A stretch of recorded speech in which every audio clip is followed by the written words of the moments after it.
ये जग नहीं सुनता निर्बल जनों का शांति प्रवचन, शीश है उसको झुकाता जो कर सके रिपुमान मर्दन। और आपने देखा ये जो पहला प्रण था तो ये ऐसे कहा गया प्रण नहीं था मोदी जी। हम जब 2014 में परिवर्तन आया तो उससे पहले एक अटल जी का दौर छोड़ दें तो 67 वर्षों में हम दुनिया के एक अद्भुत देश थे। दुनिया में कहीं कॉन्फ्लिक्ट होता है तो हमेशा क्या होता है, छोटा और कमजोर कहता है कि बड़ा और ताकतवर हमें सता रहा है, पर यहां हम बड़े थे और हम ताकतवर थे और हम कहते थे छोटा हमें सता रहा है। वो वक्त बदला और इंडिया का era as a soft state over हुआ। ऑन द लाइटर नोट कहूं कि नया संसद भवन जब बन रहा था तो उसके ऊपर जो भारत का नेशनल एम्बलम लगा तो बहुत से लोग कोर्ट चले गए कि शेर कुछ ज्यादा आक्रामक दिख रहे हैं, यानी इन्हें शेर भी बकरी जैसे चाहिए थे। पर जब से शेर शेर दिखने लगा है तो आपने देखा कि उसका असर क्या हुआ है। असर यह हुआ है कि विगत 8 वर्ष भारत की स्वतंत्रता के पहले 8 वर्ष हैं जब हमने पाकिस्तान से कोई औपचारिक द्विपक्षीय वार्ता नहीं की, नो ऑफिशियल बायलैटरल डायलॉग। अब कोई कहेगा नहीं किया तो प्राप्त क्या कर लिया। आजकल का जो घटनाक्रम है मैं उस पर नहीं बोल रहा हूं, इस समय जो पाकिस्तान में चल रहा है। प्राप्त क्या किया, याद करिए कुछ साल पहले की बात है, साल 1.5 साल पहले की बात, वो वीडियो जब पीटीआई की सरकार थी वहां शाह महमूद कुरैशी पाकिस्तान के नेशनल असेंबली में बोल रहे हैं कि आर्मी चीफ आए, उनके पांव कांप रहे थे, उन्होंने कहा खुदा का वास्ता है अभिनंदन को वापस कर दो वरना रात होते होते हिंदुस्तान अटैक कर देगा। जनाब ये हालात तो 1971 में भी नहीं हुए थे कि कोई ये कहे कि एक्सटर्नल अफेयर्स मिनिस्टर और आर्मी चीफ ये कह रहे हैं कि उनके पांव कांप रहे हैं। एक बात मैंने कहने का प्रयास किया। दूसरा प्रण क्या था, गुलामी की मानसिकता से अपने को अलग करना है। इसको मैं अभी आगे इस पे विचार व्यक्त करूंगा कि गुलामी की मानसिकता के कितने आयाम हैं, how many variable dimensions they are having. तीसरा था कि हमें अपनी विरासत पर गर्व करना है। और चौथा था कि हमें अपनी सब लोगों को सामूहिकता के साथ आगे बढ़ना है, क्योंकि एक कुछ व्यक्तियों के प्रयास से नहीं होगा, सबके प्रयास से होगा। और अंतिम था कि उस सामूहिकता के प्रयास के लिए अपने कर्तव्य का पालन करना है। अब हम इसके दूसरे विषय पे यदि आते हैं कि अगर हम ये भी कहें, जैसे अभी स्वामी जी ने कहा कि चाइना के साथ भी हमको ध्यान रखना चाहिए था, तो मैं यह भी ध्यान दिलाना चाहता हूं कि चाइना के साथ जो भी कॉन्फ्लिक्ट हुआ, पहली बार ऐसा हुआ कि अगर डिप्लोमेटिक लेवल के ऊपर आप देखें तो चाइना के साथ कौन खड़ा था, सिर्फ नॉर्थ कोरिया और पाकिस्तान। ये मैं बात ऐसे नहीं कह रहा हूं, ये मई जून 2020 का पीपुल्स डेली का जून का महीना था, मुझे एग्जैक्ट डेट नहीं याद है, आर्टिकल पढ़ लीजिएगा जिसमें उसने कहा कि China is facing its worst diplomatic isolation post Tiananmen square. तो ऐसा भी नहीं था कि हमने उसमें दृढ़ता के साथ काम किया। अब मैं इस पे आता हूं, देखिए गुलामी की मानसिकता की बहुत सी चीजें हमारे दिमागों में बहुत तरीके से बैठी हुई हैं और हमें उससे निकलने का प्रयास करना चाहिए। आप सभी लोग इस विषय के अनुसंधान में लगे रहते हैं, पर आपको तो पता है कि हमारे यहां बताया गया है कि अमृत तो तब निकलता है जब पहले विष निकाल दिया जाए। तो अमृत काल के अमृत का साक्षात्कार तब होगा जब गुलामी की मानसिकता ने जगह जगह विष जो इंजेक्ट करके हमारे मस्तिष्क में, यानी कॉन्शियस और अनकॉन्शियस दोनों प्रकार के माइंड में, यानी चेतन और अवचेतन दोनों प्रकार के मस्तिष्क में जो स्थापित कर रखा है, उसको निकालने की आवश्यकता है। अक्सर हम लोग ये कहने लगते हैं कि हम इंडोलॉजी की बात कर रहे हैं। मेरा विचार है अब अमृत काल का अंत आते आते हमारा विचार बदल जाना चाहिए।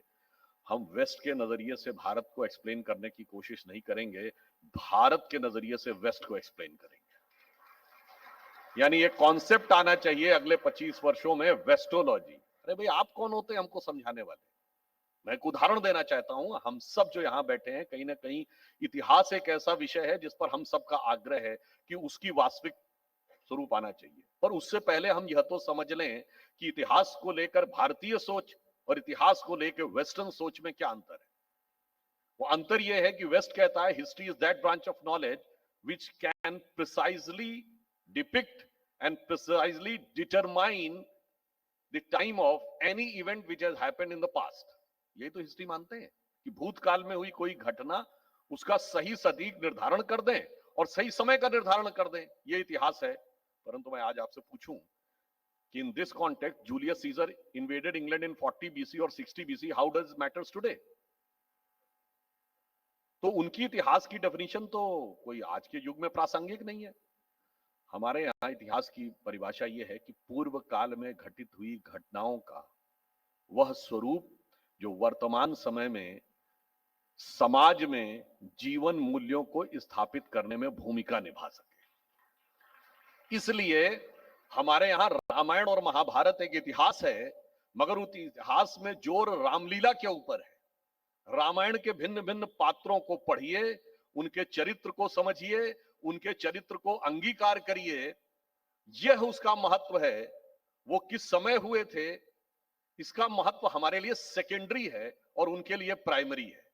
इसीलिए जब तुलसीदास जी ने रामचरितमानस लिखी तो क्या शब्द है? रामचरितमानस।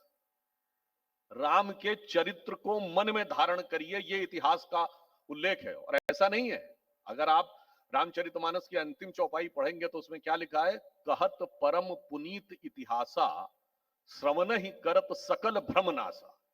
ये परम पुनीत इतिहास है जिसे सुनने मात्र से सब प्रकार के भ्रम दूर हो जाते हैं। अब वो भ्रम कैसे दूर होते हैं और भ्रमों में क्या संबंध होता है, मैं सिर्फ एक उदाहरण के लिए बताना चाहूंगा। आप सबने वो सुना होगा, संस्कृत का बड़ा फेमस वाक्य, विनाश काले विपरीत बुद्धि। परंतु ये पूरा श्लोक आप में से कुछ लोगों को ध्यान होगा, और यह प्रसंग कहां पे है? यह रामायण का ही प्रसंग है, जब वो ये कहते हैं कि न निर्मिते न दृश्यते कदैव न श्रूयते स्वर्णमयी कुरंगी तथापि तृष्णा रघुनंदनस्य विनाश काले विपरीत बुद्धि। अर्थात न कभी बना, न कभी देखा गया, न कभी सुना गया कि सोने का हिरण होता है, फिर भी तृष्णा ने रघुनंदन को भी ऐसा घेर लिया कि विनाश काल में बुद्धि पलट जाती है। अब ये हमें क्या शिक्षा देती है? आज बहुत से लोग सोने का हिरण दिखाने की कोशिश कर रहे हैं। उस समय यानी भगवान राम जीवात्मा के प्रतीक हैं और सीता आत्मा की प्रतीक हैं। परमात्मा समझाता है सोने का हिरण नहीं होता। जीवात्मा भ्रमित हो जाती है, कहती होता है, मैंने अपनी आंखों से देखा है। और उसके बाद अपनी अंदर की समस्त परमात्म शक्ति को उसके अनुसंधान में लगा देती है। अब उसके बाद क्या आता है? उसके बाद आता है रावण। अब यहां ध्यान रखने की बात है, जब रावण आया था सीता हरण करने, क्या राक्षसी वेश में आया था? नहीं, साधु का वेश धर के आया था। आज भी बहुत सी ऐसी शक्तियां हैं जो लिबरलाइजेशन, ग्लोबलाइजेशन, मॉडर्नाइजेशन का आवरण धरकर आपके सामने आती हैं, और अंदर से देखने में लगता है कि ये तो बड़े अच्छे विचार के साथ आ रहे हैं। ये वैसे ही है जैसे रावण सीता जी से आग्रह करता है, बाहर आ जाइए, बाहर आ जाइए। जैसे ही मर्यादा की लक्ष्मण रेखा पार की, अब उसका असली स्वरूप दिखने लगता है। तो इसलिए हम ये कहना चाहते हैं कि आज हमारे सामने जो शक्तियां खड़ी हैं, उसमें वास्तविकता क्या है, आवरण क्या है, ये हमें समझने की बहुत जरूरत है। मैं उदाहरण के लिए कहना चाहता हूं, ऐसे फ्रेजेस गढ़े जाते हैं, जैसे आप सबने सुना होगा left liberal.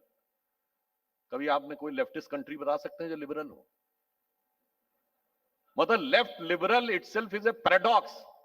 It is like if somebody say that I am a devout atheist. अब दूसरी बात आप आइए, भारत में आकर जो हार्ड लाइनर मुस्लिम फंडामेंटलिस्ट हैं और लेफ्टिस्ट, यही लिबरलिज्म के सबसे बड़े प्रतीक बन जाते हैं। अब मैं आपसे पूछूं, एक आप कम्युनिस्ट कंट्री नहीं बता सकते जहां अभिव्यक्ति की स्वतंत्रता हो, और एक मुस्लिम कंट्री बताइए जहां अभिव्यक्ति की स्वतंत्रता हो। चलिए वहां तक तो ठीक है।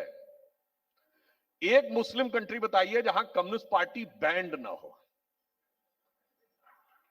और एक कम्युनिस्ट कंट्री बताइए जहां तोप लगा के मस्जिदें ना उड़ाई गई हो। गजब का भाईचारा है, आपस में क्या भाईचारा है। और ये आकर हमको भाईचारे का प्रवचन देते हैं। और देखिए मजे की बात यह है कि प्रवचन भी क्या देते हैं, कहते हैं गंगा जमुनी तहजीब।